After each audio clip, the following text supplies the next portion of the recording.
उत्तर प्रदेश के जनपद रामपुर में बहने वाली ये कोसी नदी है। इससे निकलने वाली नहरें किसानों के खेतों को सींचने का काम करती हैं, लेकिन जब बरसात होती है और बरसात के दिनों में कभी कभी ये कोसी नदी किसानों के लिए अभिशाप भी बन जाती है। 2 दिन पहले इसी कोसी नदी ने तांडव मचाया था और कई गांवों को अपने आगोश में समा लिया था। बाढ़ग्रस्त लोगों की वो तस्वीरें जो अपने घरेलू सामान को सुरक्षित स्थानों पर रखते नजर आ रहे थे, वो तस्वीरें निकलकर सामने आई थीं।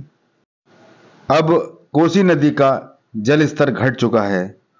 ये तस्वीरें प्राणपुर गांव स्थित पुल की हैं, जिस पर पिछले साल मरम्मत हुई थी और उसके बाद अब एक बार फिर से इसकी कहीं ना कहीं पोल खुलती दिखाई दे रही है।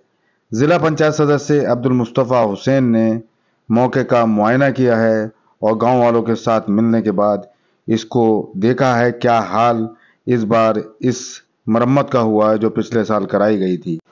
मरम्मत का कार्य 1 साल भी न चल सका और जिसको लेकर अब उंगलियां उठनी शुरू हो गई हैं। क्या कुछ कहते हैं जिला पंचायत सदस्य अब्दुल मुस्तफ़ा हुसैन, सुनाते हैं। हम यहाँ पर प्राणपुर पुल पर खड़े हैं, जहां पिछले साल सरकार के करोड़ों रुपए खर्च होने के बाद ये पत्थर लगाए गए थे। चूंकि नदी की धारा ने इस अप्रोच मार्ग को प्राणपुर गांव से और पुल को की अप्रोच मार्ग को काट दिया था, लेकिन पिछले साल काम हुआ, करोड़ों रुपए खर्च हुआ, उसके बावजूद भी नदी में पानी आया और नदी में पानी आने के बाद अब पानी का उतार कोसी में से हो गया है। लेकिन कोसी में पानी के उतार के साथ साथ अब नदी कटान कर रही है, आप देख रहे हैं यहाँ पे। और ये पूरी जो पत्थरों की ढांग थी ये पूरी गिर गई है और अगर नदी में जलस्तर इसी तरीके से रहा तो ये रास्ता पूरी तरीके से कट जाएगा। हम यहाँ पर आए हैं, गांव वासियों ने सुबह से फोन किए हैं। खबरों का सिलसिला जारी है, देखते रहिए पहरेदार आंखें।